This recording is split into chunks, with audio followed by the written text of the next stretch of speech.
Hello friends, good morning. আশা করছি তোমরা সবাই ভালো আছো আর আমরাও মোটামুটি ভালো আছি। আমার নতুন একটা ব্লগে তোমাদের জন্য অনেক অনেক ওয়েলকাম, অনেক অনেক শুভেচ্ছা। প্রথমেই তোমাদের ধূপ দ্বীপ দেখালাম বিকজ 7:45 বাজে আর আমার সকালে বৃহস্পতিবারের পুজো করা হয়ে গেছে।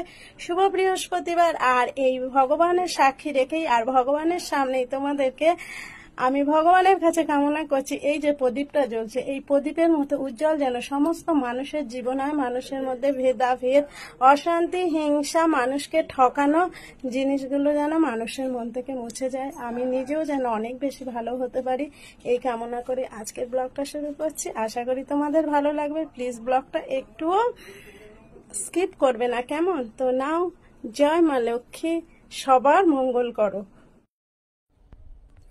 তো চলো, ঠাকুর তো দেয়া হয়ে গেল, এবার একটু চা খাওয়ার পালা। অনেক ভোরবেলা উঠেছি। ভোরবেলা উঠে প্রথমে ঘরে জলের ছিটা দিয়ে ঘর দুয়ার পরিষ্কার করে মুছে উঠোন পরিষ্কার করে বাসন মেজে স্নান করে তারপরে তো ঠাকুর দিয়ে দিলাম। তারপরে দাদা ভাইকেও খাবার দিলাম, খেয়ে টেয়ে চলে গেল। এখন হচ্ছে গিয়ে আমার একটু চা খাওয়ার পালা। তো চাটা বসিয়ে দিয়েছি, একটু বেশি করেই বসালাম কারণ আমার ছেলেও একটু খাবে। আর তোমাদের দাদা ভাই কালকে রাতে এই যে চাল, আলু আর লবণ বিস্কুটের প্যাকেটটা এনেছিল। তো কাল রাতে আর কিছু ঠিকঠাক করে রাখা হয়নি, মানে আমি ভুলেই গেছি। আমার ভাগ্য ভালো যে ইঁদুর কোনো কিছু কেটে দেয়নি। তো চলো, চালের বস্তা দোকানে নেই আর আমরা জিরা রাইস ছাড়া খাই না, তো সেই কারণেই হচ্ছে গিয়ে এই চাল 5 কিলোর মতো নিয়ে এলো। আর আমি একদম ঝাঁকানাকা 2 কাপ চা বানিয়ে নিচ্ছি। এরপরে ছেলেকে তোলার পালা, চা খাওয়ার পালা, তারপরে কি কি কাজ করি সঙ্গে থেকেও দেখো। আর এই একা নিজে হাতে ক্যামেরা ধরে আর এক হাতে চা ছ্যাঁকা যে কতটা কষ্টের, মানে বলে বোঝানো যাবে না। চা ছাঁকনিটা সরলেই চাটা পড়ে যাবে, দেখো একটা গ্লাসের উপর রেখে। তো আর তোমাদের সঙ্গে একটা কথা শেয়ার করছি, জানি না কত দূর করতে পারবো। আজকে আমার ইচ্ছা আছে একটু ঘর দুয়ারটা আলাদাভাবে গুছাবো। যদি গুছাতে পারি তো সেটাও তোমাদের সঙ্গে শেয়ার করব। সঙ্গে থেকে দেখতে থাকো।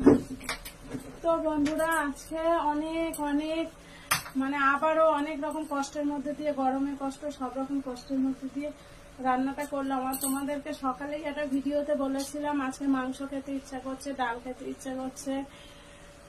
তো যাই হোক, রান্নাগুলো করেছি। কতটা সেই ইচ্ছা আছে সেটা বলাও যাবে না, কিন্তু রান্নাগুলো আমি করেছি। তো রান্নাগুলো কি করেছি দেখাই তোমাদের। দাদার আসতে দেরি আছে, ছেলেকে ভাত দিচ্ছি, দেখিয়ে দে। এই যে ভেন্ডি চচ্চড়ি, ভেন্ডি আলু চচ্চড়ি আর ডাল, মুসুরির ডাল আমার।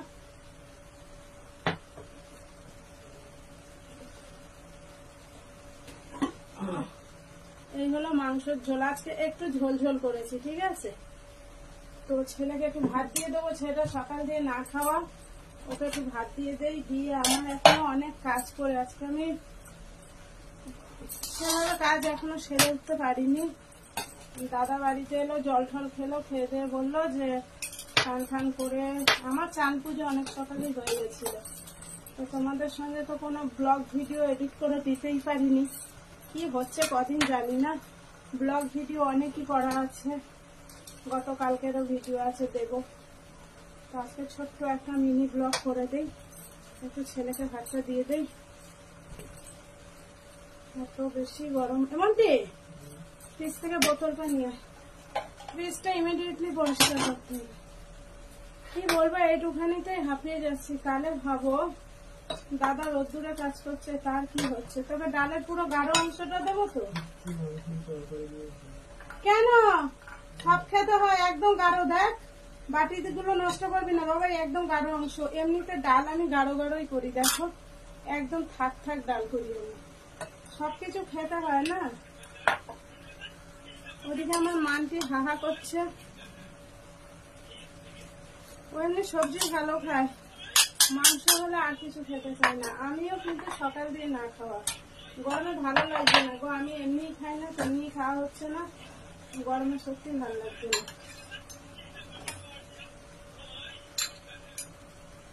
দাদার জন্য এক্সট্রা আছে আলু সিদ্ধ।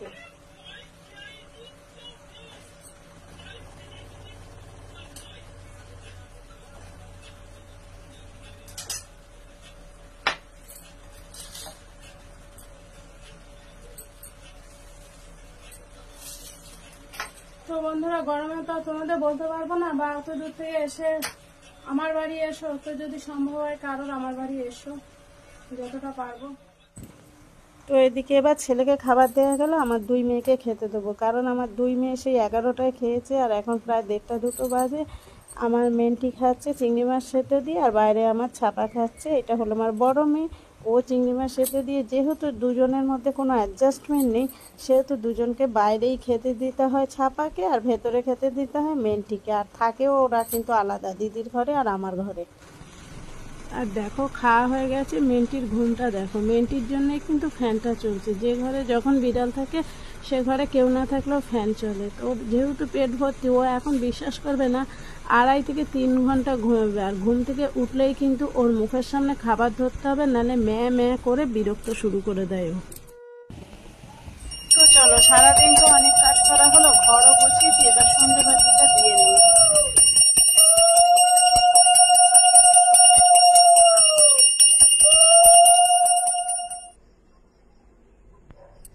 তো বন্ধুরা, সারাদিন আমি কি কাজ করলাম, কি ঘর গোছালাম, আমি আমার মতো করে আমার এই ছোট্ট ঘরটা যেভাবে গুছালাম আমার সামর্থ্যের মধ্যে, সেটাই তোমাদের সঙ্গে শেয়ার করছি। যদি একটু ব্লগটা ভালো লেগে থাকে তাহলে প্লিজ ভিডিওটাকে লাইক করে দিও, কমেন্টস করে দিও, আর একটু ফলো করে দিও যদি তোমরা আমার প্রোফাইল থেকে দেখো। আর যদি তোমরা আমার ইউটিউব থেকে দেখো তো প্লিজ একটু সাবস্ক্রাইব করে দিও, পাশে থেকে অনেক ভালোবাসা দিও, তোমাদের জন্য অনেক ভালোবাসা রইল। আর আমার মায়ের ফটোটা আমি এই ঘরে নিয়ে এসেছি, যেই ঘরে আমি থাকি সেখানেই মাকে নিয়ে চলে এলাম, আর আমি আমার মতো করে ঘর গোছালাম। সত্যি কথা বলতে, যখন অনেক বেশি কষ্ট হয়, অনেক কিছু হারিয়ে যাওয়ার কথা মনে পড়ে, এইভাবেই নিজের মনটাকে ভালো রাখার চেষ্টা করছি। টাটা, সবাই ভালো থেকো, অনেক ভালো থেকো।